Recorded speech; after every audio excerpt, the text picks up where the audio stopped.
नमस्कार भैया। प्रणाम एमी एंड प्रणाम, नमस्ते, हमारी ओर से नमस्ते आपको। Thank you so much भैया for coming online and giving us this wonderful opportunity today.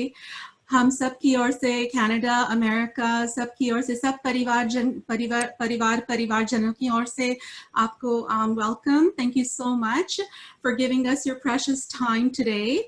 We are really privileged and blessed to have you with us. And everyone from all over North America, welcome on board today. It is wonderful to see you all today joining at different hours from different time zones, from different areas and regions. We are really privileged to have Chinmay Bhaiya with us to get a keynote from him today, and also to get some questions answered that you all were very kind to submit to us ahead of time. So without further ado, we all know Chinmay Bhaiya very well. We know that he's of course a wonderful human being, and we have connected with him in so many varying ways, whether as a brother, as a friend, as a confidant. And we have been privileged many times to have him in North America physically, by stepping on this dharti. But today we are getting him in this virtual space as well, which is again a blessing. And thanks to the locking down of the world, we can still communicate this way. So welcome, Bhaiya. Thank you so much, and I'll pass it on to you now. Just one quick announcement in between. If you are having bandwidth issue, or if you are having voice breaking down, you can turn off your own videos. अगर आपका voice की quality अच्छी नहीं आ रही है तो आपका खुद का वीडियो आप टर्न ऑफ कर सकते हो. दैट डजंट मीन भैया को आप फिर भी देख पाओगे. हाँ भैया, please take over. thank you Vikul bhai, thank you Amy. Such a pleasure, such a delight to actually connect with all of you. हम लोग यहाँ पर बैठे जरूर हैं हरिद्वार में, पर ऐसा आप में से कोई नहीं है जिसको हम लोग निरंतर स्मरण नहीं करते, निरंतर याद नहीं करते. जो लोग स्क्रीन पर दिखाई पड़ रहे हैं, एमी बहन दिखाई पड़ रही हैं, विपुल भाई दिखाई पड़ रहे हैं, कांति भाई, जयेश भाई, निधि, नरेंद्र भाई और बहुत सारे लोग जिनको मैं अभी देख नहीं पा रहा हूँ, पर सभी लोगों को बहुत सारा प्रणाम. और शांति कुंज की ओर से, पूज्य गुरुदेव वंदनीय माता जी की ओर से दिव्य गुरु सत्ता का बहुत सारा आशीर्वाद, उनका अनुग्रह आप लोगों के ऊपर अनवरत बरसे, ऐसी शुभकामनाएं. एक बार गायत्री मंत्र के साथ अपनी इस बात में आरंभ करना चाहूँगा. मन स्थिर कर लें. हम लोग के यहाँ तो सुबह का समय है, आप लोगों के यहाँ रात्रि का समय हो रहा होगा, और भगवान सूर्य तो अनवरत हम लोगों के साथ हैं. तो उस सत्ता से जुड़ते हुए जो हमारे व्यक्तित्व को प्रकाश की ओर लेकर के चले, जीवन में अच्छी भावनाओं का उदय हो, इस भाव के साथ एक बार मां गायत्री का महामंत्र सहस्र. ओम भूर्भुवः स्वः तत्सवितुर्वरेण्यं भर्गो देवस्य धीमहि धियो यो नः प्रचोदयात्.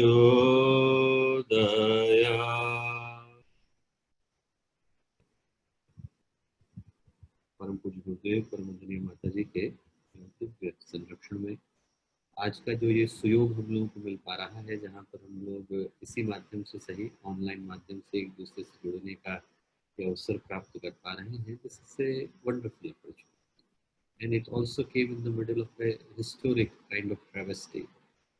कोविड की जो समस्याएं हैं वो तो हम लोगों के सामने है, पर वो तो समस्याओं का स्थूल पक्ष है.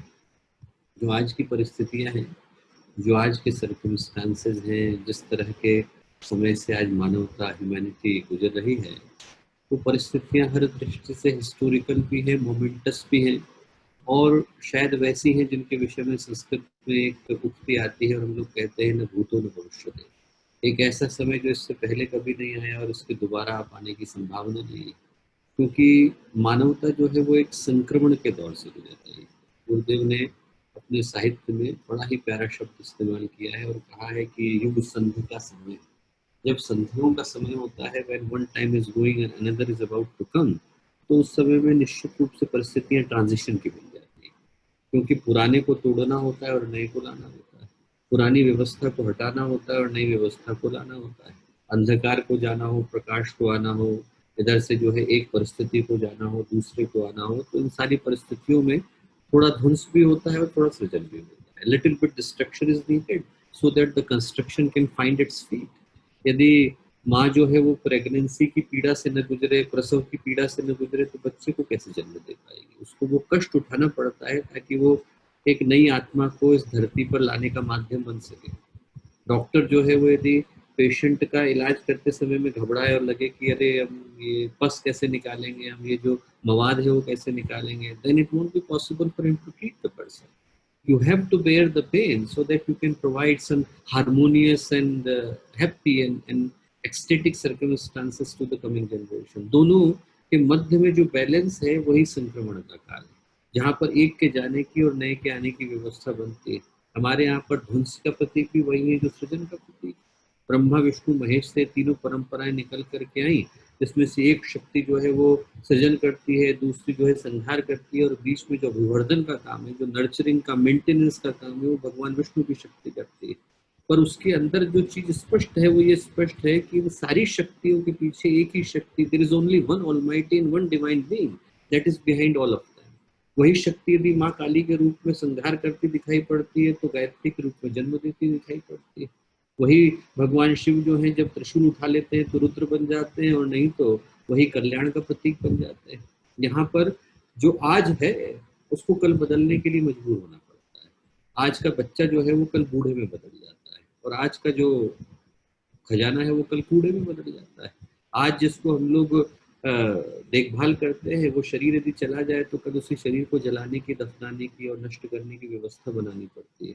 और इन सारी चीज़ों में जो एक सत्य शाश्वत हो जाता है वो ये शाश्वत हो जाता है कि इन सारे दरवाजों के पीछे, चाहे वो शुभ है चाहे अशुभ है, चाहे वो क्रोध है चाहे करुणा है, whether there is compassion, whether there is anger और aggression, behind all of that there is only one divine entity and that is looking after us. जब आदमी का भाव उस शक्ति के साथ जुड़ने का होता है तो वो हर दरवाजे के पीछे, हर हाथ के पीछे, हर तरफ से जो भी channel that is about to reach to us, उनके पीछे उन्हीं गुरुदेव को, उन्हीं माता जी को, उसी शक्ति को देख पाता है और ये महसूस कर पाता है कि चाहे परिस्थितियां कष्ट की हैं, कठिनाई की हैं, पर आई तो हमारे सौभाग्य के लिए। Sorrow is the hammer of God.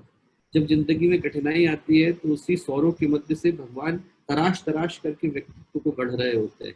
हमारे जीवन में जो कुसंस्कार आ गए हैं, हमारे चित्त के ऊपर जो अहंकार आ जाता है, जो हमारे उसके ऊपर अंधकार आ जाता है, उसको हटा करके, रिफाइन करके, एम्बेलिश करके भगवान उसके अंदर से एक स्टैचू को, एक प्रतिमा को निकाल रहे होते हैं, और उसको निकालने के लिए व्यक्ति को तैयार होना चाहिए। जो कठिनाई की घड़ियां हैं, आज की जो कठिनाई की घड़ियां हैं, उसके कष्ट को हम लोग महसूस कर सकते हैं। ऐसे समय जब हम लोग संधि काल की बात करते हैं, संक्रमण काल की बात करते हैं, तो ऐसे समय में महाभारत का समय याद आता है, रामायण का समय याद आता है, देवासुर संग्राम का समय याद आता है। एक युग में एक बार इस तरह की परिस्थितियां आती है और गंभीर है निश्चित रूप से। महाभारत के समय की परिस्थितियां आपको याद होंगी। भगवान स्वयं धरती पर आए, हनुमान जी को भगवान ने रिटायरमेंट में से बुला लिया, उनको कपिध्वज बना दिया, माँ भवानी को रथ बना दिया, हर देवता को कहा कि चलो आपको भी जाना है, धरती पर जन्म लेना है। So everyone was called upon. It was a very difficult circumstance. It was not an easy circumstance. हर एक को बुलाया गया, हर एक को कहा गया कि सब आपको आना तो जरूरी है, कोई एक्सक्यूज नहीं चलेगा, कोई एक्सेप्शन नहीं होगा, किसी को छुट्टी नहीं मिलेगी। हनुमान जी ने कहा कि साहब मुझे छोड़ दो, मैं तो रिटायर हो चुका हूँ। बोले अरे नहीं, आपको भी आना पड़ेगा, हर एक को आना पड़ेगा। तो हर व्यक्ति को भगवान ने बुलाया, हर शक्ति को भगवान ने बुलाया। तो जो सर्कमस्टांसेस थे तो निश्चित रूप से कठिन थे, पर जो परिणाम निकल कर के आया वो इस रूप में निकल कर के आया कि उसके बाद की जो परिस्थितियां थी वो शुभ थी। रामायण में भी कष्ट से गुजरना पड़ा, रावण, मेघनाद और न जाने कितने असुरों का संहार भगवान को करना पड़ा, तो परिणाम के रूप में राम राज्य निकल कर के आया। जब माँ शक्ति आई, भवानी आई, भगवती आई, गायत्री के रूप में आई, दुर्गा के रूप में आई, तो न जाने कितनों का वध करती हुई, मधुकैटभ को मारा, महिषासुर को मारा, चिक्षुर, चामर, बाष्कल, असिलोमा, इन सबको मारा, चंडमुंड को मारा, शुंभ निशुंभ को मारा, रक्तबीज धूम्रलोचन को मारा। मारने के बाद जो परिस्थितियां आई वो ऐसी आई कि जिसके विषय में दुर्गा सप्तशती में लिखते हैं कि दिग दिगंत तक शांति फैल गई, मन शांत हो गया, लोगों के हृदय के अंदर जो वेदना छाई हुई थी वो चली गई। आज जो है परिस्थितियां कठिनाई की, कोविड से लेकर के हर जगह, संस्कृति से लेकर संगठन और व्यक्ति से लेकर के शक्ति, सभी जो है वो एक कठिनाई की बेला से गुजरते हुए नजर आते हैं। पर हमको इसके दूर के आगे का सूर्य देखने की आवश्यकता है। आज अंधकार है, पर ये टनल जहाँ पर एंड हो रही है वहाँ पर सूर्योदय की घड़ी और वेला हम लोगों की प्रतीक्षा कर रही है। और ऐसी कठिनाई के समय में जिस चीज़ की आवश्यकता होती है वो इस चीज़ की आवश्यकता होती है कि व्यक्ति ऐसे समय में अपनी श्रद्धा को, अपने विश्वास को, अपने भावनाओं को, मन को बिल्कुल स्थिर करके उसके हवाले करे, जिसको इस अंधकार में प्रकाश निकालने की आदत है।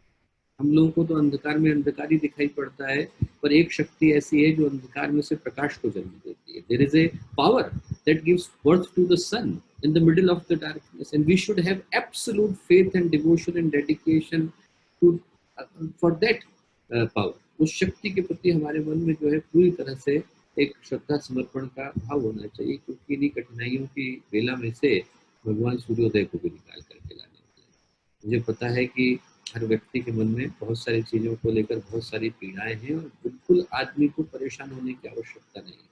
एक तरह से अच्छा है कि परमात्मा इन्हीं घड़ियों के मध्य से, गुरुदेव इन्हीं घड़ियों के मध्य से हमारे पैरों के अंदर गति देने के लिए आ रहे हैं। कहीं शिथिलता आ गई हो, कहीं निष्क्रियता आ गई हो, कहीं आदमी ठहर करके बैठने लग गया हो, तो और गति करे, और तेजी से आए, और पॉजिटिविटी आए। और आदमी जो है एक करता हो तो 100 कार्यक्रम करने की सोचे, और आदमी के अंदर थोड़ा ठहराव आ रहा हो तो और आदमी अच्छा करने की सोचे। ऐसा लगे ही नहीं। आदमी के चेहरे पर और आदमी के मन के अंदर और आदमी के कर्म के अंदर और आदमी की भावनाओं के अंदर और आदमी की जितने भी कार्यक्रम है उनके अंदर कहीं ऐसा नहीं लगना चाहिए कि किसी भी तरह की शिथिलता, निष्क्रियता। ऐसा होने पर दो चीजें यदि होती है, यदि हमारे बीच में मतभेद कहीं पर आ जाता है और यदि हमारे कार्यक्रम के अंदर शिथिलता आ जाती है, तो दोनों ही स्थिति में हम असुरता को विजय होने का अवसर दे देंगे। यदि हमारे बीच में मतभेद आ गया तो यही तो वो चाहते थे। यदि हमारी श्रद्धा कमजोर पड़ गई तो यही तो वो चाहते थे। और यदि हमारे कार्यक्रम के अंदर शिथिलता आ गई तो यही तो नकारात्मकता चाहती है। और दोनों ही स्थिति में शिथिलता की आवश्यकता नहीं है। गति बढ़े, श्रद्धा बढ़े, विश्वास बढ़े और आदमी के अंदर की पवित्रता बढ़े और लगे कि अरे और कुछ अच्छा कर सकते हैं तो करने की आवश्यकता है। और ऐसे समय में ये सोचने की आवश्यकता है कि ऐसा कौन है जो परीक्षा की घड़ी से नहीं गुजरा है। ऐसा कौन? भगवान बुद्ध को नहीं गुजरना पड़ा क्या? अपने हाथ से उन्होंने अपने बाल खींच खींच करके धरती पर डाले थे, लहूलुहान हो गए थे। जीसस क्राइस्ट को नहीं गुजरना पड़ा क्या? हाथ पैर में कीलें गाड़ दी गई थी और उनके माथे पर लोहे का मुकुट पहना दिया गया था। गुरुदेव को नहीं गुजरना पड़ा क्या? लोगों ने उनको जान मारने के जो है प्रयास नहीं किए क्या? विवेकानंद को नहीं गुजरना पड़ा क्या? विवेकानंद को क्या वो नाली के पानी पीने के लिए मजबूर नहीं होना पड़ा था क्या? महावीर को नहीं गुजरना पड़ा क्या? उनके कान में आकर के वो सीले नहीं गाड़ गया था क्या, जो चरवाहा वहां से गुजरता था? किसको नहीं गुजरा? भगत सिंह को सूली पर नहीं चढ़ना पड़ा क्या? कबीर को पानी के अंदर डूबना नहीं पड़ा क्या? मीरा को जहर नहीं पीना पड़ा क्या? ऐसा कौन है? प्रहलाद को आग में नहीं उतरना पड़ा क्या? सुधनवा को तेल के कढ़ाई में नहीं उतरना पड़ा क्या? उन सब के कष्ट की तुलना में हमारा कष्ट तो बहुत है। ऐसे में यदि हम लोग निकलते भी हैं तो यहाँ से निखर करके ही निकलेंगे। ऐसे समय में श्रद्धा मजबूत रहे, विश्वास मजबूत रहे, आदमी का जो हृदय है वो उसी सत्ता के प्रति, उसी डिवाइन के प्रति, उसी गुरुदेव के प्रति, उसी माता जी के प्रति अहर्निश चलता चला जाए। ऐसा हम लोगों का भाव उस समय रखने की आवश्यकता है। ज़्यादा समय मैं नहीं लूँगा। ये जो छोटा सा संक्षिप्त सा वार्तालाप था वो यही था कि अपने मन की ऊर्जा को हम लोग और गति दें। गुरु पूर्णिमा भी अगले हफ्ते को आ रही है और वो गुरुदेव के साथ जुड़ने का एक बड़ा अवसर है। ऐसे समय में बिल्कुल ये सोचें कि अरे हम लोगों का सौभाग्य परीक्षाओं से गुजरना पड़ा है। गुरुदेव के जीवन को देखें कि गुरुदेव को कहाँ कहाँ किन किन परिस्थितियों में न गुजरना पड़ा और कैसे कैसे लोगों के साथ नहीं रहना पड़ा, और उसके बावजूद एक से एक बढ़कर के अध्याय वो रचते चले गए, एक से एक ऊंचाइयों को बढ़ते चले गए। उधर देखें और ये सोचें कि हमारे जीवन में वो सूर्य कैसे आ सकता है। ये जो कष्ट की घड़ियाँ हैं वो निश्चित रूप से सौभाग्य की घड़ियाँ हैं। These opportunities that we are getting of the pain and sorrow and stress and strife, they are actually there to embellish us. They are there to refine us. They are there to give us a new shape, meaning, purpose, agenda, motive in our life, and let us be ready to accept and embrace that. तो वो हमारे जीवन में आए, ऐसी शुभकामनाएं। चूँकि समय कम है, उसको ध्यान में रखते हुए मैं प्रश्न के ऊपर सीधे आ जाना चाहता हूँ और एक एक करके मैं प्रश्न लेने की कोशिश करता हूँ। कुछ प्रश्न एक ही जैसे हैं तो मैं प्रयत्न करूँगा कि उन प्रश्नों को एक साथ ही ले लूँ। एक मिनट मुझे अवसर दीजिएगा, मैं जरा सा प्रश्नों को निकाल लूँ, क्योंकि मैं बोलता तो रैंडम ही हूँ, इसलिए बस प्रश्न एक बार देखने की आवश्यकता पड़ेगी। पहला प्रश्न है जिसको somebody has asked, then I will like these questions that had been asked actually in English, I will try to answer in English. Some of them I can answer in both Hindi and English. The first question that's been asked is that in the near future, and I think there is a similar question of the similar kind later on also, that one question is asked by someone anonymous, that in the near future, will you be able to do lectures in English? Uh, uh, find it difficult to follow along since that they are mostly in Hindi. And somebody is also, I think, Jaini Parikji Didi from Houston also asked a similar kind of question, that if we can deliver some more lectures in English, and specifically on the scientific spirituality. The answer is absolutely. I would be very happy to do it. Very, very happy to do it. And we have been planning to do it for quite some time. But there have been two major difficulties in doing that. First thing is that it's personal problem that I have got a issue that I can speak in only one language at a time. It's difficult for me to keep switching in between. So I would like to give the absolute devotion to one language. If I'm speaking in Hindi, then I would like to speak in absolutely pure and pristine Hindi. And if I'm trying to speak in English, then I would like to give same devotion and respect to that language. So I think that's one issue that makes it difficult for me to keep switching in between the languages. And would be very happy to speak in only in English and to deliver some talks that are targeting not only to the youth but also those people who would like to hear the message of Gurudev and his vision in English. But the slight issue is that, we have tried it, that there are few lectures that had been uploaded in AWGP YouTube channel. However, compared to, if we are trying to deliver a lecture in English, then they easily reach to an audience of 50,000, 100,000 within few days. But the English lectures are limited to 5,000, 6,000 views, only to show that the appetite for only English speaking audience in India is slightly less. So one solution is that we can advertise them in advance so that you can contact as many people as possible, so that whenever they are being delivered, they would be able to reach to as many Gayatri Paridhans as well as other people who you would like to engage in such kind of discussions, and that will be the best way to do it.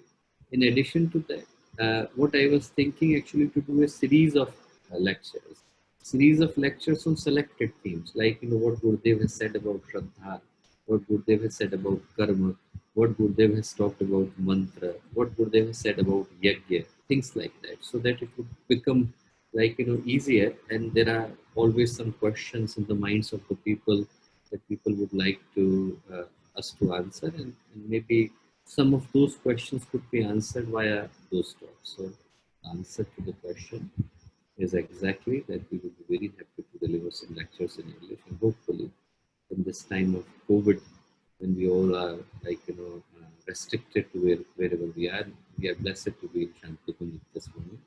But we would be happy to actually start working upon it after the report.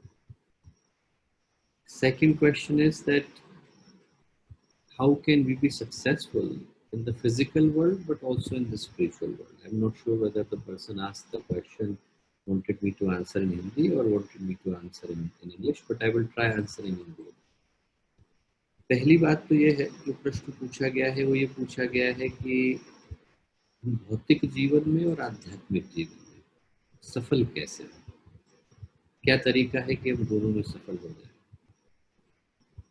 तो इस बात में दो बातें हैं। पहली बात तो ये है कि दो वर्ल्ड एग्जिस्ट नहीं करते। ये जो दो वर्ल्ड का कॉन्सेप्ट है ये हम लोगों ने ही बना लिया है। हमने किसी जीवन को भौतिक बना लिया, किसी को आध्यात्मिक बना लिया। जीवन तो एक ही है, भगवान एक है, भगवान ने पूरा विश्व बनाया है। आध्यात्मिक दृष्टिकोण होता है और जीवन जो है वो जीने का तरीका होता है। यदि व्यक्ति का दृष्टिकोण आध्यात्मिक है तो वो हर जगह पर परमात्मा को उपलब्ध हो सकता है। ऐसा नहीं है कि आध्यात्मिक जीवन जीने के लिए उसको किसी स्पेशल सर्कमस्टेंसेस की आवश्यकता है। If I have to run to the Himalaya and I have to live in a cave there to accomplish something, तो उसमें मेरी ब्यूटी क्या रह गई?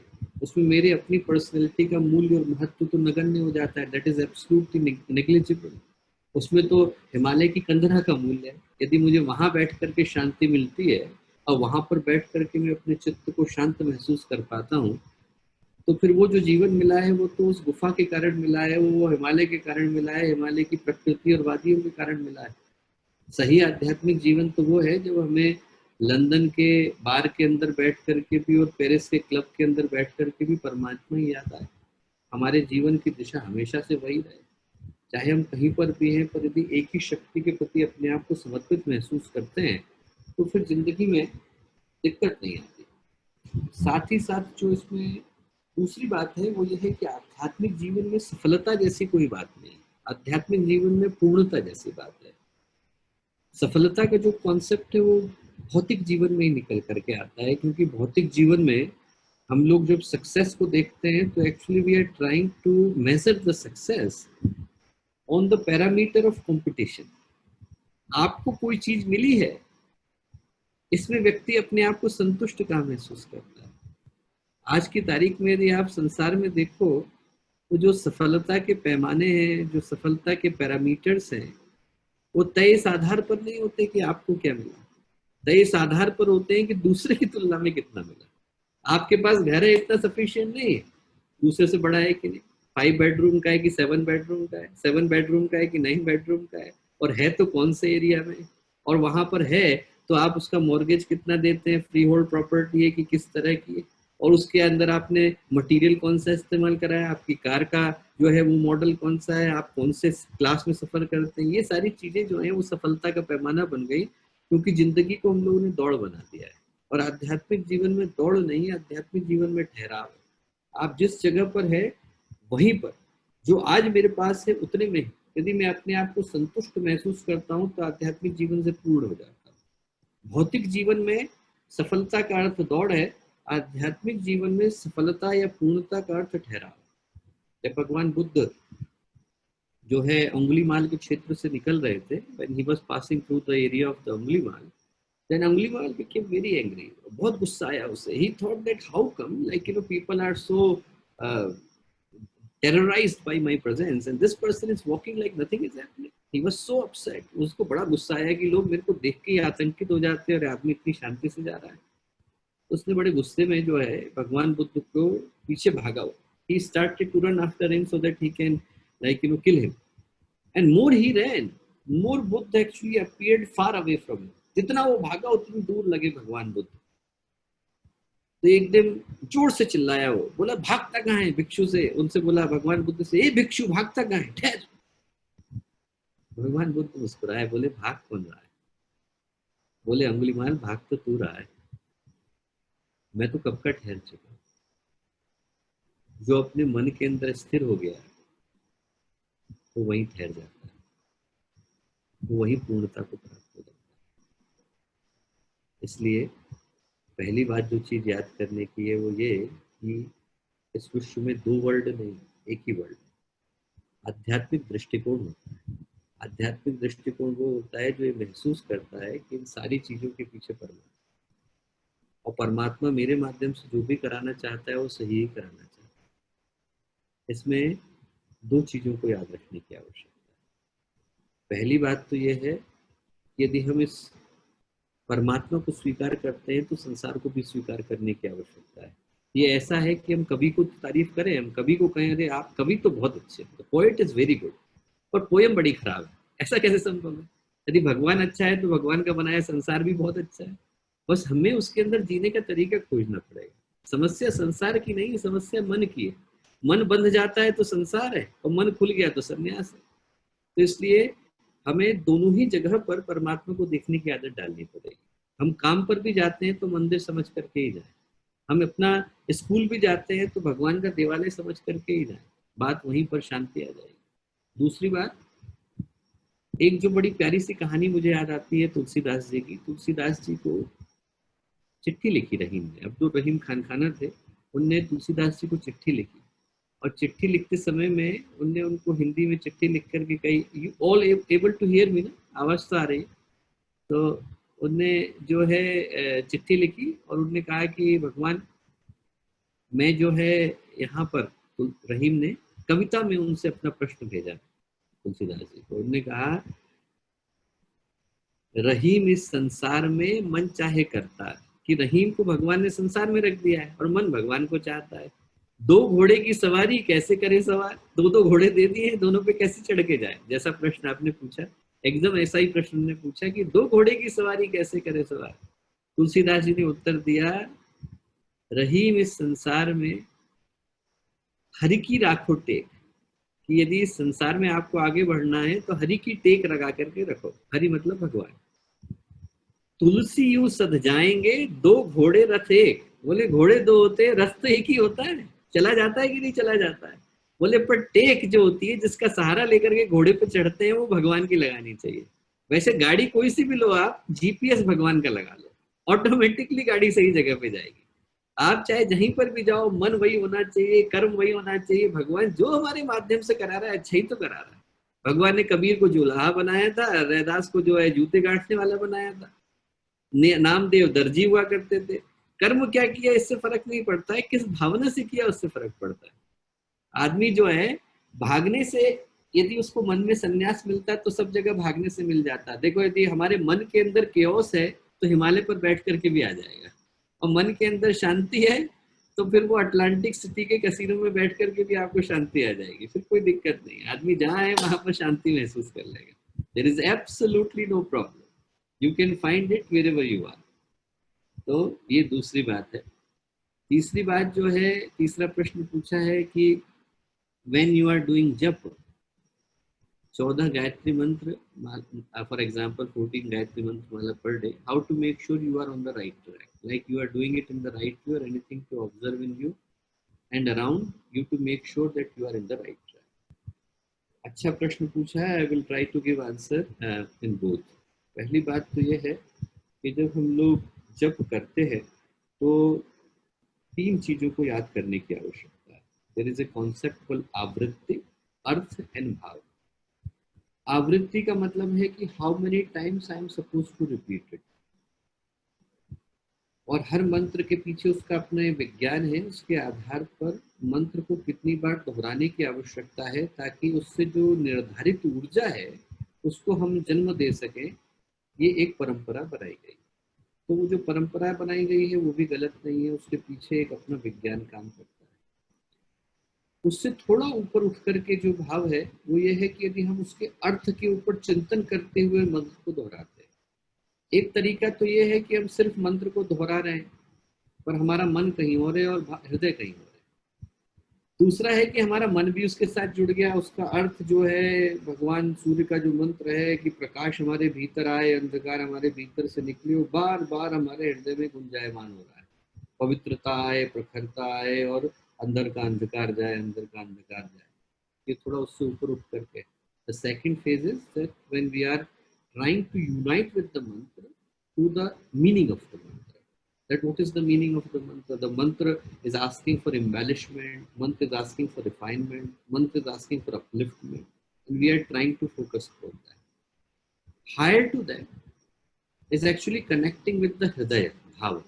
आदमी का भाव जो है वो जुड़ जाए, और जब आदमी का भाव जुड़ जाता है तो मुंह से शब्द कोई भी निकले फर्क नहीं पड़ता। Absolutely it makes no difference. आपका जो मन करे वो आप शब्द बोलो, आप ABCD बोलोगे तो भी मंत्र बन जाएगा। और यदि आपका मन नहीं जुड़ा हुआ है और आपका भाव नहीं जुड़ा हुआ है तो आप मंत्र भी बोलोगे तो ABCD बन करके रह जाएगा। आदमी की भावना जुड़ने की आवश्यकता है। That is the main purpose. वो एक कहानी आती है और बड़ी प्यारी कहानी आती है कि एक सेंट थे, तो उनसे उनके डिसाइपल्स ने पूछा, उन्होंने कहा कि साहब एक बात बताइए, ये एक ही मंत्र है, many people are saying the same mantra, then one gets the outcome and other doesn't. Why is that? Why there is such a discrepancy? दोनों के बीच में इतना अंतर क्यों है कि एक ही मंत्र एक ने बोला तो सिद्धि मिल गई और दूसरा बोल रहा है तो उसे कुछ नहीं मिल रहा। संत बोले अरे इसका उत्तर बताते हैं, बहुत आसान है। बोले आओ चलो थोड़ा शहर में घूम करके आते हैं, let's go to the city. एक जगह पे मंदिर बन रहा था, लोग टेम्पल बनाने में लगे हुए थे, देयर वर टेम्पल, और मजदूर जो है ईंटें उठा उठा करके ले जा रहे थे। संत ने जो है एक मजदूर को रोका, उन्होंने कहा कि अरे रुकना बेटा रुकना। बोले हाँ हाँ। तो क्या कर रहे हो, व्हाट आर यू डूइंग? तो जो मजदूर था वहां पर, the labour that was going, गुस्सा हो गया, बोले अरे दिखाई नहीं पड़ता बोझा उठा करके ले जा रहा हूँ, इतना भार उठा रखा है। संत बोले अरे अरे बेटा sorry sorry sorry to disturb you, continue doing whatever you doing, जो आप कर रहे थे करो करो। थोड़ा आगे बढ़े, एक और व्यक्ति जा रहा था, उन्होंने उसको भी रोका। उन्होंने कहा बेटा आप क्या कर रहे हो? बोले अरे साहब मजदूरी कर रहा हूँ, पैसा कमाना जरूरी है, क्या करें मजदूरी करनी पड़ती है। बोले अच्छा अच्छा कोई बात नहीं, करते रहो करते रहो। आगे चले, एक और व्यक्ति को रोका, बोले बेटा क्या कर रहे हो? हाथ इसके खड़े हो गए। बोला साहब भगवान का मंदिर बनाने का सौभाग्य मिला है तो कर रहा हूँ। संत बोले समझ में आया? ईंटें तीनों ढो रहे हैं, एक बोझे की तरह से ढो रहा है, एक मजदूरी की तरह से ढो रहा है, एक भक्त की तरह से ढो रहा है। तो जैसे ढोता है वैसा परिणाम मिलता है। मंत्र वही है, कुछ मजदूरी की तरह से करते हैं, कुछ बोझे की तरह से करते हैं, कुछ भक्त की तरह से करते हैं। We get the outcome as we feel it inside. अंदर का भाव आ जाता है तो फिर आदमी जो है भाव के अनुसार उसको लेकर के आता है। इसीलिए तो मरा मरा मरा बोलने के बाद भी उनको राम राम राम मिल ही गए। आदमी जो है बोल तो मरा मरा रहा था, पर निकल करके क्या आया अंदर से, तो हृदय का वही भाव निकल आया। आदमी जो है डाकू से साधु बन गया। कैसे बन गया? क्योंकि अंदर से वही हृदय का भाव जुड़ गया। हृदय का भाव जुड़ जाता है तो फिर वो मंत्र जो है प्रभावी होता है। जो प्रश्न पूछा गया है कि हम लोगों को ऐसे में कि पहली बात कि हमारा राइट वे है कि नहीं, राइट वे है जानने का तरीका यही है कि हृदय जुड़ रहा है कि नहीं जुड़ रहा। दूसरी बात, हमको क्या ऑब्जर्व करने की आवश्यकता है। ऑब्जर्व ये करने की आवश्यकता है जो गुरुदेव ने बोला कि we have to constantly make sure that our connection to the divine is absolutely right and correct. हमारा जो गुरुदेव के साथ जो कनेक्शन है वो एकदम सही बना, और वो जानने के लिए कहीं और देखने की आवश्यकता नहीं। We have to do self introspection and honest self introspection.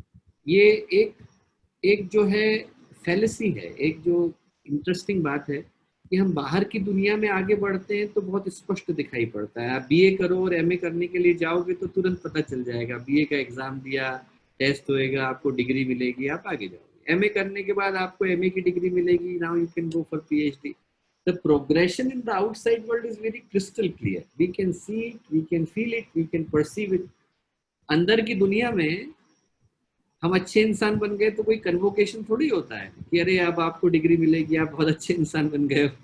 Nothing like that happens. तो चूंकि अंदर की दुनिया में the progression is not crystal clear mark, it leads to the people like creating their own kind of feeling कि हमारा जो है प्रोग्रेशन नहीं हो पा रहा। ऐसा है नहीं, हमारा प्रोग्रेशन हर क्षण हो रहा है। हम लोग हर क्षण भगवान के करीब आ रहे हैं, और उसके लिए हमें बाहर की दुनिया में उन साक्ष्यों को, उन प्रमाणों को, उन सर्टिफिकेट्स को देखने की आवश्यकता नहीं है, क्योंकि उसका जो सर्टिफिकेट है वो मिलता अंदर की दुनिया में। साधना के जो परिणाम है वो व्यक्ति को शांति के रूप में, अनुभूतियों के रूप में मिलते हैं। गुरुदेव ने 3 चीजें बताई हैं, 3 सर्टिफिकेट मिलते हैं। एक तो मिलता है आत्मसंतोष, we feel absolutely contented with whatever we have, किसी और चीज की जरूरत नहीं। जैसा भगवान श्री कृष्ण बोलते हैं गीता में, जब वो पूछते हैं अर्जुन की स्थित प्रज्ञ क्या है, बोलते हैं प्रजहता यदा कामान सर्वान पार्थ मनोगतान आत्मन्यवात्मनः तुष्ट स्थित प्रज्ञस्तदोच्यते।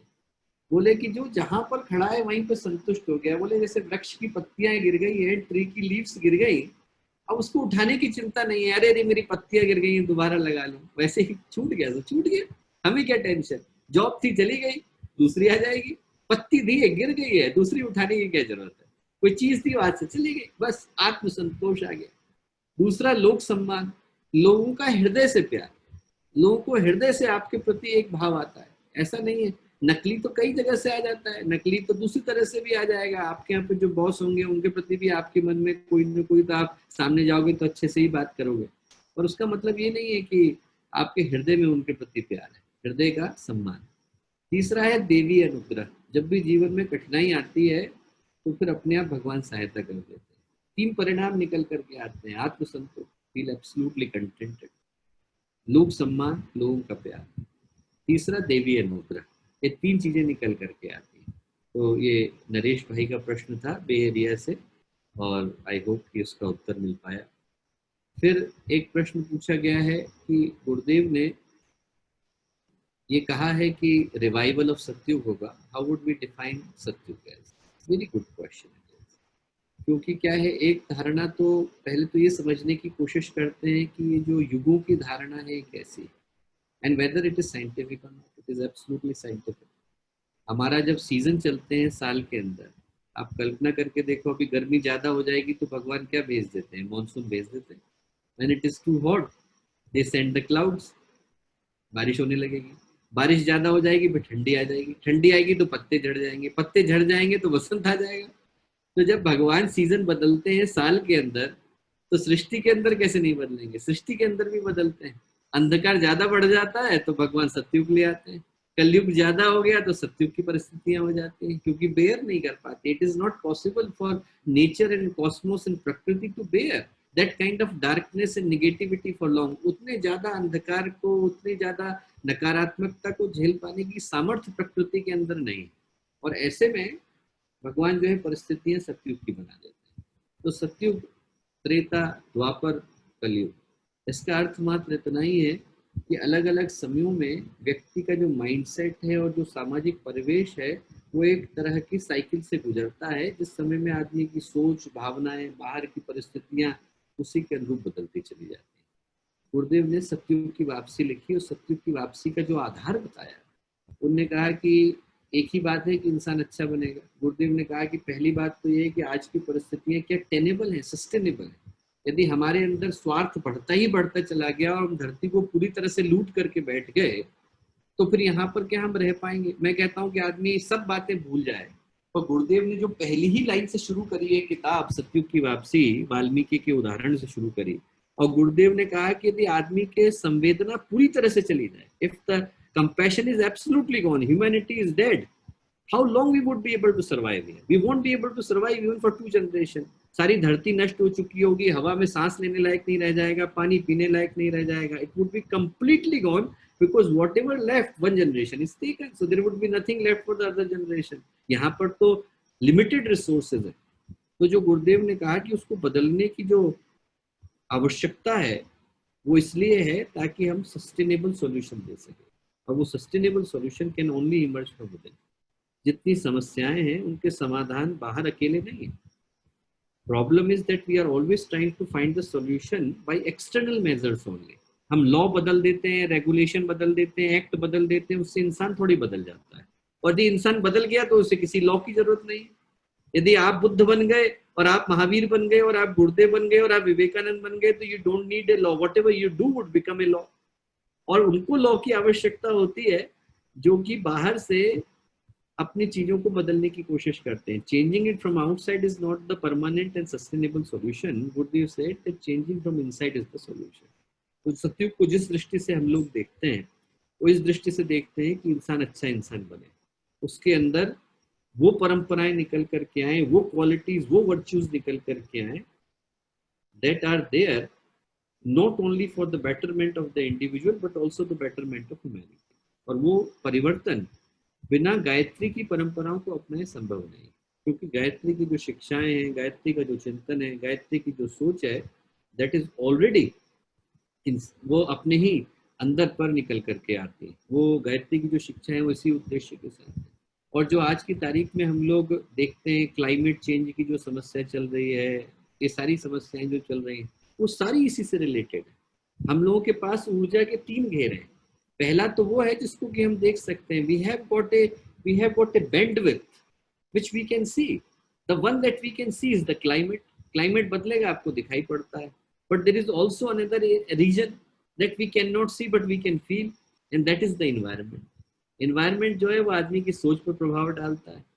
तो जब बाहर क्लाइमेट में पॉल्यूशन आ जाए और एनवायरनमेंट के अंदर टॉक्सिसिटी आ जाए, तो फिर आदमी का जीवन जो है वो निरंतर ऐसी स्थिति में आ जाता है जहां पर कि उसको ज्यादा समय तक सस्टेनेबल बनाए रख पाना संभव नहीं।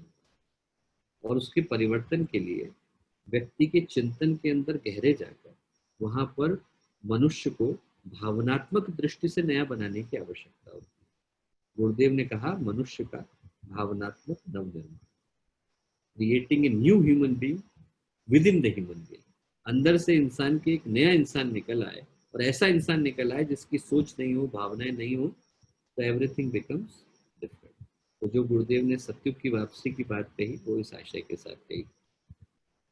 अब जो एक पूछा गया है प्रश्न, how does a sadhak know that they have moved from personal to impersonal God during Gayatri sadhana. जितनी भी साधनाएं हैं उनका उद्देश्य ही पर्सनल से इम्पर्सनल गॉड की तरफ जाना। जितनी भी साधनाएं, आप यदि पातंजलि की दृष्टि से देखो तो पातंजलि जब परिभाषा देते हैं तो कहते हैं देश बंधस्य चित्तस्य धारणा। किसी एक विषय पर यदि मेरा मन एकाग्र हो जाता है, if my mind becomes one pointed in one subject और one object, then it is dharana. The absolute connection of my mind and my thinking and my thoughts and my mindset into one object is the dharana. Tatra pratyekata nata dhyanam. And then if my consciousness starts to flow, हो सकता है कि मैं एक चीज के विषय में सोच रहा हूं, पर जरूरी नहीं है कि मेरा दिल भी उसके विषय में सोच रहा है। जब मेरा दिल भी उधर जाना शुरू हो जाता है, जब मेरा हृदय भी उधर ही बहना शुरू हो जाता है, तब ध्यान आया। But in both cases still object is there. तो पहले समय में ऐसा सोचें कि भगवान के विषय में हम सोच रहे हैं, हमारे चिंतन में भगवान आया, गुरुदेव हमारे चिंतन में आए। दूसरे में हृदय भी बहने लग गया, और जब हृदय बहने लग गया तो हर चीज में हमारे व्यक्तित्व के अंदर वही वो हो गए। और एक समय ऐसा आता है तदैवार्थ निर्भासम स्वरूप शून्य में वित्त समाधि। पातंजलि कहते हैं कि जब स्वरूप शून्य हो जाता है, मैं चला गया, मैं खत्म, अब सिर्फ गुरुदेव ही शेष रह गए, अब सिर्फ गायत्री माता ही शेष रह गई, then it becomes completely impersonal। तब वो जो भगवान है वही एग्जिस्ट करता है। अभी तक ये गंगा थी, अभी तक यमुना थी, अभी तक ये गोमती थी, अभी तक सतलुज थी, अब मिलकर के सब सागर हो गई। अब इनमें कोई अंतर नहीं रह गया। अब पूरी तरह से भगवान ही भगवान है, भगवान के अलावा कुछ नहीं, और कुछ रह ही नहीं गया। मंसूर से जब पूछा लोगों ने, तो मंसूर से कहा कि साहब आपको तो फांसी दी जा रही है, आप कहते थे कि आप जो है भगवान, आप भगवान के साथ हो, तो ऐसा कैसे है कि भगवान जो है आपकी रक्षा नहीं कर रहा? अरे बोले भगवान इससे बढ़िया क्या रक्षा करेगा साहब। बोले अरे जब मुझे फांसी पर चढ़ाएंगे तो मैं चला जाएगा, और बोले जब मैं दफन किया जाऊंगा तो तू भी चला जाएगा, और बोले उसके बाद तो वही शेष रह जाएगा। बोले वो सारा का सारा, एक में मैं मरता हूँ, एक में मैं मिटता हूँ, एक में वही रह जाता है। तो one time we are there, another he is there, third no one is there, only divine is there. वो पूरी तरह से चला गया, वो पर्सनल गॉड इम्पर्सनल में बदल गया है। फिर हर जगह पर वही भगवान नजर आता है। There is a very beautiful story, a person came to murder a saint, और जैसे ही मारने के लिए आया तो संत ने देखा मारने के लिए आया, संत उठे और उसके पैर छूने लग गए, हत्यारे के पैर छूने लग गए। वो घबराया, उसने कहा कि साहब क्या कर रहे हो, मेरे पैर क्यों छू रहे हो आप, मेरे पैर क्यों छू रहे हो आप? संत बोले अरे तुम्हारे पैर कौन छू रहा है, तुम्हें तो मैं जानता भी नहीं हूँ। बोले मैं तो उसके पैर छू रहा हूँ जो तेरे भेष में मुझे लेने के लिए आया है। I am touching the feet of that divine who came in your shape and form to take me. I feel so blessed. ऐसे व्यक्ति को फिर हर जगह पर वही भगवान दिखाई पड़ता, कोई और दिखाई नहीं पड़ता, और हर योजना में भगवान की योजना नजर आती है। गुरुदेव ने इतनी बढ़िया बात कही है, गुरुदेव ने कहा भगवान का सिद्धांत, भगवान की कार्य प्रणाली और भगवान की योजना अलग अलग चीजें नहीं है, दोनों के बीच में डिफरेंशिएट नहीं करना चाहिए। भगवान यदि हमारे जीवन में कुछ कर रहा है, the work he is doing in our life, it is also the divine blessing. हमारे जीवन में यदि कोई खराब होता दिखाई पड़ रहा है तो ये भी तो भगवान की कृपा है, इसके माध्यम से भी तो वो कुछ अच्छा ही कर रहा है। That is the way it should be seen. तो उसके बाद आदमी का जीवन जो है वो इम्पर्सनल गॉड की तरफ चला जाता है। उसके बाद एक प्रश्न है कि मंत्र जब विच वे इज बेटर, डूइंग माला और इन गुरुदेव्स वॉइस? सोनिया दीदी ने पूछा है ओटावा से। बोथ वे इज बेटर, पर गुरुदेव की वॉइस में थोड़ा और ज़्यादा लाभ होता है कि बैकग्राउंड में गुरुदेव की वॉइस को चला दें, क्योंकि 4 तरह की वाणी कही गई है, वैखरी है, परा है, मध्यमा है, पश्चंती है। तो परावाणी जो है, जो दूसरे लोगों से आती है, जो गुरुदेव की वाणी है, वो सीधे अंदर पैकेज की तरह से डिलीवर हो जाती है, व्यक्तित्व के केंद्र में आ गई। It is like a quanta, अब वो ब्रॉडबैंड का विड्थ अंदर दे दिया गया है, then rest of the system would work accordingly. तो यदि गुरुदेव की वॉइस में पीछे चलता रहे, उधर से आदमी ध्यान करता रहे, तो दोनों को साथ साथ जुड़ने से उसका प्रभाव बहुत अच्छा निकल करके आता है।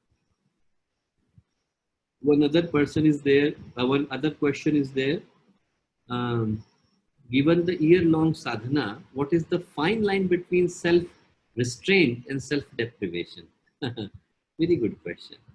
ये बहुत अच्छी बात पूछी है, क्योंकि दिक्कत यही आती है कि हम हार्मोनी को अनुशासन, हार्मोनी को डिसिप्लिन समझने लग जाते हैं। हार्मोनी का अर्थ ये नहीं है कि हम अपने ऊपर कोई चीज थोपें, क्योंकि जो सही अर्थों में संयम है, वो सही अर्थों में जो संयम है वो एफर्टलेस होने से निकल करके आता है। जिस चीज को करने के लिए भी हमें एफर्ट लगाना पड़े और प्रेशराइज करना पड़े, वो चीज अराजकता पैदा करेगी। That would only give birth too much more imbalance and disharmony within us that can never lead to any kind of calmness. जहां पर भी प्रेशर डाला गया, वो प्रेशर जो है वो व्यक्ति को सिर्फ और सिर्फ ज्यादा तबाही की और तकलीफ की तरफ ले जाएगा। तो इसमें कुछ चीजों को याद रखने की आवश्यकता है, क्योंकि दिक्कत क्या आती है कि व्यक्ति एक पोल से दूसरी पोल की तरफ तुरंत चला जाता है। मैं आपको अपनी ही जीवन की घटना बताता हूँ। पूज्य गुरुदेव ने जब शरीर त्यागा तो क्या हुआ कि हम लोगों को, मतलब मैं तो बहुत छोटा था, 15 साल का था, पर कहीं हमें लगता था कि गुरुदेव तो निरंतर रहने वाले हैं, और ऐसा मन में बड़ी चोट लगी कि ऐसा कैसे हो गया। तो एकदम मेरा मन जो है विचलित हो गया और मैं निरंतर साधना में लगा रहने लगा। अभी भी याद है 14-15 महीने मैं मतलब चप्पल वगैरह नहीं पहनता था, खिचड़ी पर ही रहता था और एक ही कपड़ा पहनता था। ऐसा बहुत समय हो गया। माता जी ने मुझको बुलाया, माता जी ने कहा क्या कर रहा है? तो मैंने कहा माता जी साधना कर रहा हूँ। बोले क्यों? मैंने कहा माता जी शांति पानी। तो बोले बेटा अपने आप को तकलीफ देने से शांति मिलेगी क्या? बोले कि ऐसा है, सुन एक बात। उनने एक कहानी सुनाई मुझे, वो कहानी आपको सुना। उन्होंने कहा कि देख, एक राजकुमार था श्रोत्र, भगवान बुद्ध का लेक्चर सुना और बड़ा जबरदस्त राजकुमार था, बड़ा लेविश लाइफ स्टाइल थी, टू दैट एक्सटेंट कि जब उसका वर्णन आता है त्रिपिटक में तो कहते हैं कि 7वीं मंजिल पे वो सोया हुआ था। मतलब उसको इतने ऐशो आराम के साथ पाला गया था कि 7वीं मंजिल पे सोया था, और पहली मंजिल पे जो बिस्तर रखा था उस बिस्तर के नीचे बाल आ गया तो उसको ऊपर फोड़ा हो गया दिखाने के लिए कि कितना ऐशो आराम से वो पाला गया। और जब उसने भगवान बुद्ध का लेक्चर सुना तो भिक्षु बन गया। भिक्षु बनते से ही jump from this pole to that pole. एकदम से क्या किया कि अपने जीवन को पूरी तरह से उल्टा कर लिया। लोग सड़कों पे चलते तो कंकड़ पत्थरों में चलता, लोग खाना खाते तो बिल्कुल नहीं खाता, चलता रहे ऐसे। शरीर का स्वास्थ्य जाने लग गया, तकलीफें आने लग गई। भगवान बुद्ध ने बुलाया और ने कहा कि श्रोत्र क्या कर रहे हो? बोले भगवान I am trying to find the balance within. बोले अच्छा। बोले एक बात बताओ श्रोत्र कि जब तुम राजकुमार थे, when you used to be prince, तो आप वीणा बहुत अच्छी बजाते थे, you are a very good player of veena, guitar. बोले हाँ। बोले यदि वीणा की तार ज्यादा टाइट होंगे, if the strings are too tight what would happen? उन्हें कैसा म्यूजिक नहीं आएगा, बड़ा खराब आएगा। और बोले और ढीले हो गए तो, if it is too loose then what would happen? बोले तब भी नहीं आएगा। बोले to have music in the veena it need to be genuinely balanced, perfectly balanced. बोले same is with the life, ज्यादा टाइट करोगे तब भी दिक्कत है, ज्यादा ढीला छोड़ोगे तो भी दिक्कत है। बोले जो बैलेंस है वो कहीं बीच में, वैसे ही जो हार्मनी है वो बीच में। एक पोल से दूसरे पोल के बीच में कूदने में आदमी हार्मनी को खो बैठता है। ऐसा है कि एक दोनों तरफ नरक है और बीच में स्वर्ग है। हम एक नरक से दूसरे नरक में कूद जाते हैं, इधर भी नरक था इसको छोड़ा तो दूसरे नरक में कूद गए, जबकि balance is in the middle. Balance का मतलब ये है कि हम लोग केओस से भागे नहीं, बल्कि केओस को अपनी जिंदगी में ना आने दें। तो जो सही बैलेंस है दोनों के मध्य का, कि सेल्फ रेस्ट्रेंट तो सेल्फ डेप्रिवेशन का, वो न रिस्ट्रेन में न डेप्रिवेशन में, वो बैलेंस में। और वो करने के लिए क्या करें? पहली बात तो कि निरंतर आत्म समीक्षा करते रहें, अपने आप को बार बार देखते रहें, अपनी प्रॉब्लम से भागने की कोशिश नहीं करें। जब हम लोग अंदर झांकते हैं तो पता चलता है कि तकलीफें हम बेकार बाहर ढूंढ रहे हैं, समस्याएं तो अंदर है, परिस्थितियां तो सिर्फ बहाना बन जाती हैं। हमें लगता है कि उस आदमी ने हमें गुस्सा दिलाया, उस आदमी ने गुस्सा नहीं दिलाया, गुस्सा तो पहले से था, वो आदमी बहाना बन गया गुस्सा निकल करके आने के लिए। तो समस्या उस व्यक्ति को सॉल्व करने की नहीं है, गुस्से को सॉल्व करने की। ये तो हमेशा सही है। दूसरा, हमेशा आदमी को ट्रुथफुल और ऑथेंटिक रहने की आवश्यकता है। तीसरा, जो भी हम लोग करें उसको समग्रता के साथ करने की आवश्यकता है। We try to do half hearted. अरे दुनिया ही कर रहे हैं तो आदमी पूरे फोर्स के साथ करे, अच्छी तरह से करे, तो भगवान मिल जाएगा। आप देखो इतनी प्यारी कहानी आती है शिशुपाल की महाभारत में, कि शिशुपाल का hatred hatred his hatred towards Bhagwan was so strong that he also accomplished Vaikunth. उसको भी वैकुंठ मिला, क्योंकि उसकी घृणा इतनी ज्यादा थी कि भगवान के अलावा और कुछ नहीं सोचता था। तो भगवान ने कहा इसने मेरे अलावा कुछ सोचा ही नहीं, इसको भी भगवान के पास ही आना पड़ेगा। तो आदमी कम से कम प्यार कर रहा है तो प्यार भी पूरी तरह से करे, पर ये दूसरी तरफ क्या है तो भी पूरी तरह से जाए तो भी भगवान मिलता है। बैलेंस जो है वो इसमें समग्रता में, जब हम पूरी तरह से अपने आप को उसके अंदर लगा और तब फिर संतुलन निकल के आता है। अब शायद लास्ट क्वेश्चन है,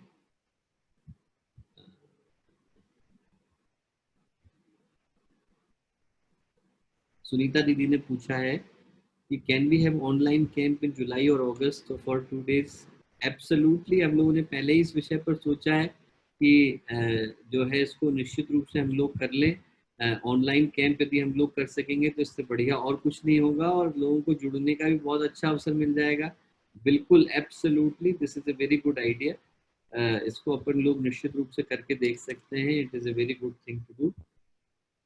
मैं पता नहीं अभी प्रश्न कहाँ चले गए, मेरे ख्याल से I have already answered most of them. एक क्वेश्चन था which I think I cannot find it but I remember because Amy दीदी ने मेंशन किया था कि प्रश्न मारुआना के यूज के ऊपर था। I think somebody wanted to ask that what is our opinion about the use of the marijuana. I think if it is the question that is being asked in respect to the medical use of the marijuana, then of course the doctor should be consulted to get the right advice. But the question about marijuana, question about cannabis, question about any other addiction is that it is not problem with the substance that you are trying to take. It is about how we are trying to lose the integrity of our personality in trying to accomplish something outside. That is the main thing. That is the main issue. कि the integrity of the personality should not be compromised. वो एक बच्चे की कहानी आती है कि the person, there was not a young boy but an elder man. He was little bit upset and crying. Somebody was passing by, somebody said, why are you crying? He said, oh, there are so many problems in my life. So he counted many problems and then he said, even my shoe is tight. तो उन्होंने कहा यार शू तो तुम खोल सकते हो, दिक्कत क्या है, जूता तो खोल लो, जूता टाइट है तो क्या दिक्कत है। बोले यार that's the only reason for my happiness. बोले व्हाट डू यू मीन? बोले the shoe is so tight कि जब शाम को मैं इसे खोलता हूँ तो एकदम ठंडा मिल जाता है मन में। वैसे ही एडिक्शन है, आदमी इतना मन में परेशानी लेकर के चल रहा है कि थोड़ी देर के लिए बेहोश हो जाता है तो उसको लगता है कि आराम मिल गया, पर आराम नहीं मिला। It is only the shoe is tight and we are trying to remove it for few seconds. तो जो इश्यू है वो टाइट जूते को खोलने में नहीं है, सही जूता पहनने में। ज्यादा अच्छा है कि आदमी मन में परमानेंट शांति है इसको ढूंढने की कोशिश करे और उन चीजों की तरफ भागने की कोशिश न करे जो आदमी को और बेहोशी की तरफ ले जाती है। Those which give even more reasons to be unconscious and completely running away from our personality can never be a solution. They can only be a temporary measure, but they can't be a sustainable solution. So I hope I answered most of the questions, and it was such a wonderful delight to see all of you.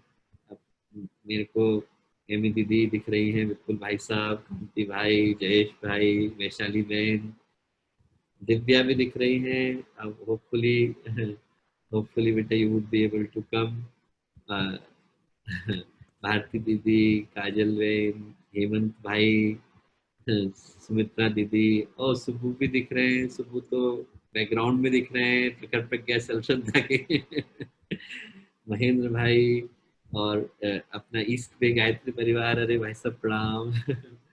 ममता दीदी दिख रही हैं और भाई साहब भी हैं, मोक्षदा बहन दिख रहे हैं, जानकी दीदी वगैरह दिख रहे हैं, उमा बहन, किरण दीदी प्रवीण भाई से उस दिन भी मुलाकात हुई थी, नलिनी बेन, कमला बेन, भावना बेन, धनसुख भाई प्रणाम, धनसुख भाई दिख रहे हैं, वर्षा बेन, सुधीर भाई और जयप्रकाश भाई, विनोद भाई, भावेश भावेश प्रणाम आपको, भावेश मोनिका दोनों को प्रणाम, सुशीला बेन, गायत्री दीदी, मनोज भाई, रंजू दीदी, सविता बेन, विपुल भाई की दाढ़ी मुझसे भी ज्यादा बढ़ गई है।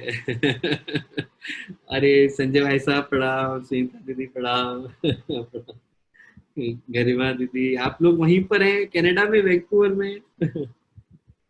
शरद भाई, श्याम भाई साहब, हिमांशु भाई, दीपिका बहन, गीतिका बहन, अमिता दीदी, कमल दास भाई साहब, निरंजना दीदी, लगता है पूरा यूएस ही है यहाँ पर। सॉरी आप लोगों को मैंने बहुत देर तक कष्ट दिया, रात में जगाया, मुझे तो लग रहा था हम 4-5 लोग की बात कर रहे हैं। सभी लोगों को बहुत क्षमा चाहता हूँ, आप लोगों को मैंने इतनी देर तक जगा करके रखा। सब लोगों को बहुत सारी शुभकामनाएं। जो लोगों के नाम नहीं ले पाया, शशिकांत भाई, नरेंद्र भाई, हर्षा दीदी, प्रशांत भाई, अरविंद भाई, आकाश भाई साहब, ऑल ऑफ देम, एवरीवन, सबको खूब सारा प्रणाम। जो लोगों को नहीं नाम ले पाया हूँ, सब लोग क्षमा करिएगा, मुझे दिखाई नहीं पड़ रहे हैं सब लोग, तो सबको खूब सारा प्रणाम। प्रणाम भैया, थैंक यू सो मच, आपका बहुत बहुत धन्यवाद हम सब की ओर से।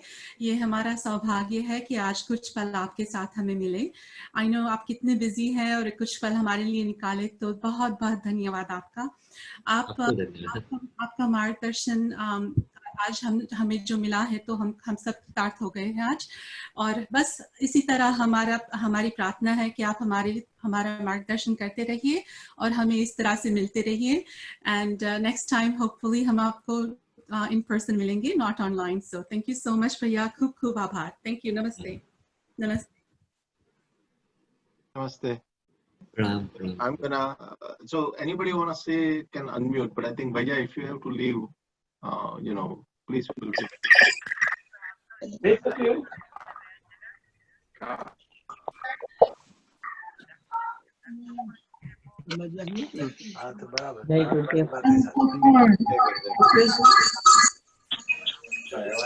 गुरुदेव।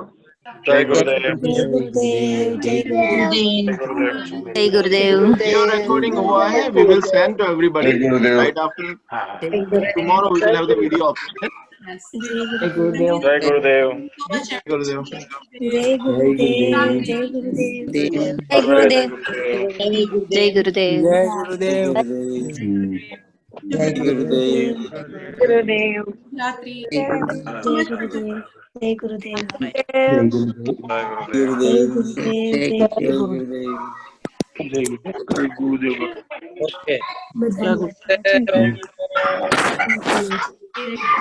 जय गुरुदेव। जय गुरुदेव। जय गुरुदेव। जय गुरुदेव।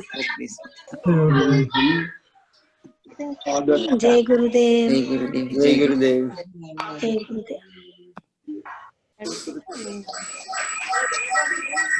जय गुरुदेव। हमारी जोड़ लता जोड़ा गया, शशि भी जोड़ा। जय गुरुदेव। ऊपर बैठी थी स्टेज पर, राइट? मेल जोड़ा। जय गुरुदेव।